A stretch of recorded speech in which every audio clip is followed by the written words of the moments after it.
I haven't had an opportunity to watch Krypton Season 1, Episode 6, Civil Wars. Stop listening to Major Spoilers, here we go. Seg is forced with an impossible choice that will shape the El legacy and the fate of the universe. First off, man, I'm going to start with the end of the episode, and then we'll work our way back. I'm feeling a little bit better. Not 100%, probably about maybe 70, 75. And hopefully after, a couple more hours of rest, I should be up. But anyway, Doomsday, okay? Sci-fi actually gave us a real representation of Doomsday. How do I explain it? If you remember any of the video games that has Doomsday in it, if you remember the comic book, the death of Superman, any of that stuff that features Doomsday, it has the horns, it has the rocks, it has little bitty like how do you want to say it? They're like armor, little bitty armor pieces all over it. It looks like it's in a device that's holding it, and it kind of has its arms like this, or its arms like this, one of the two. But I think its arms are like this, and it's trapped. You know what I'm saying? Like it's in sleep, hibernation mode or whatever. Somebody captured it. Back in the day, whenever it arrived on Krypton and started running around and whatever they did. Obviously, they created it. The House of El and the House of Zod, they created it to try to either for a military reason or for some science experiment. Who knows? But you see it inside of there. Okay, so there's this device, this case, this tomb, and it has the House of El and the House of Zod. Their symbols and stuff are kind of like put together and pieced together, and then you put the blood on there, it opens up the actual chamber, the tomb or whatever, and it's pretty dope, man. It's the same exact tomb that you see with with Superman returning, when Superman goes to the Fortress of Solitude. It's that same exact. I love the way that they kept that together and kind of pieced it from Man of Steel and Batman versus Superman, Justice League, etc. Obviously we didn't get this chance to really see it in Justice League because they took that scene out of there, but whatever. Anyway, it was pretty dope, man, to just see him in there and how fearful everybody that was protecting him. So the Ice Mother, her League of Extraordinary Gentlemen or whatever, their army is protecting that place, man. There was a little bit of a battle between let me make sure I get the name right, between Strange and Seg-El. And for some reason they don't even have like a whole bunch of cast on here. Why do they do that? It's pretty weird. Oh, it looks like IMDb, they updated their stuff. They updated it. That's terrible. It looks terrible. It looks really, just crappy. But anyway, yeah, they had like this moment to where Seg and Lyta didn't trust General Zod and didn't trust Strange, so they were like, we're going to lock both of them up. And then they came up to this decision that says, okay, well, we can't really believe whatever Strange is saying, but we do believe what General Zod is saying, so we'll let him go. And then that's what led them to Doomsday's tomb.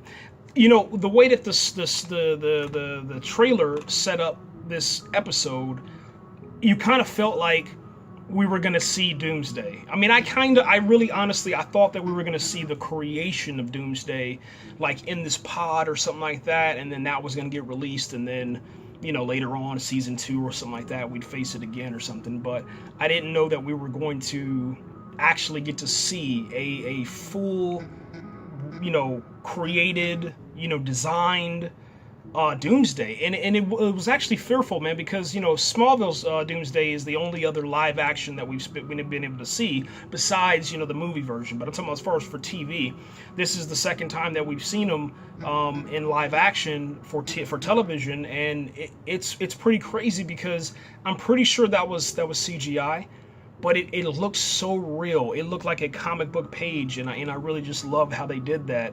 Smallville was more of a guy obviously in a suit, had a little bit of boulders, a little bit of rock, a little bit of protection, a little bit of armor, but you could tell that it was like a skin tight suit, and then the stuff was placed on there. Very, very, very superficial. So it was pretty cool to see how General Zod and Seg, they actually fought together, and I was like, what is going on here, and to see that, Seg's thinking is very different from, Jor-El. It's very different from anything that we've ever experienced as far as with this, the House of El. it's just strange, man. He has a very, very different way of thinking, a different attitude. You know, he's just, maybe he's just not trained yet. Maybe he hasn't ran through a lot of stuff. Obviously, we're seeing him at the beginning. This is the beginning of his story, but it was pretty cool to see his decision making, and then just to lead up to that epic scene where, you know, General Zod and him are kind of, you know, going through clearing rooms and getting to Doomsday. And then they join their blood together, and you know, we get to see Doomsday, which is, it's just once again, it's crazy to see Doomsday the way that they showed it, man. I mean, I was fearful. I was like, dude, what are you doing? You know, we're talking about Doomsday. And General Zod, you can tell that he knew exactly who Doomsday was, but he wasn't going to say anything. He stayed quiet, and he was like, he looked over to Seg and was like, he shook his head, and then that's when they joined the blood together, and that was it, man. Other than that, the episode, it was just about pretty much trying to overthrow the voice of Ra. There was a bomb threat. Bomb threat didn't go through. And then at the end of the episode, the very, very last scene that we see the Sagittari. They have their guns drawn. You know what I'm saying? They're sitting there with their guns drawn. There's like probably, let's say there's like 20 or 25 Sagittari, including, you know, Lyta's mom, and then the other dude who I keep on forgetting his name, and I can't find it on here. Oh, here it is. Nope, that's not him. I was going to say Darren, but that's not Darren. I'll have to find him some other time, man, because IMDb messed up their whatchamacallit. They messed it up completely. Let me see. I'm going to go back to the previous episode real quick, because I want to get their names right as I'm doing these reviews and stuff. And I'm starting to sweat real crazy because, like I said, I'm not really feeling that well. Okay, here we go. So, yeah, Darren Vex. No, that's not him. Excuse me. Dev M, and where's she at? And Jaina. Dev M and Jaina Zod. They're inside of the chambers of the voice of Ra. You know, they have their weapons drawn, and then all of a sudden he removes his head. You know what I'm saying? And then all of a sudden he's like, "Let me see you with my own eyes." And he's just kind of creepy, man. And you can see that his eyes are blacked out, you know what I'm saying, from Brainiac. You can see that his neck has all this green stuff in there. And then he says, "Let me look upon you." And then he puts his hands out, and tentacles come out, you know what I'm saying, out of his hands. Or his whole hand came. I forgot. I can't really remember. Maybe it was like some Venom stuff, but I'm pretty sure it was his fingers that came out, and then they attached to the heads of the Sagittari. And what he's doing is he's beginning to, you know, using Brainiac's technology, and obviously that is Brainiac. He's just, you know, like a century of Brainiac. He's taking and gathering all the information. So every person that he takes and he injects whatever or attaches, you know, this cable to, he downloads all of their information, man, and pretty much takes what he calls their soul. And there was a certain word for it, but whatever. I don't feel like talking about it right now because I can't remember. Like I said, I'm not feeling too well. But that was the last episode. Then it cuts off. You know what I'm saying? That's the last scene. It cuts off, and then we have to wait till next week to see who finds out. I did pause it a couple times.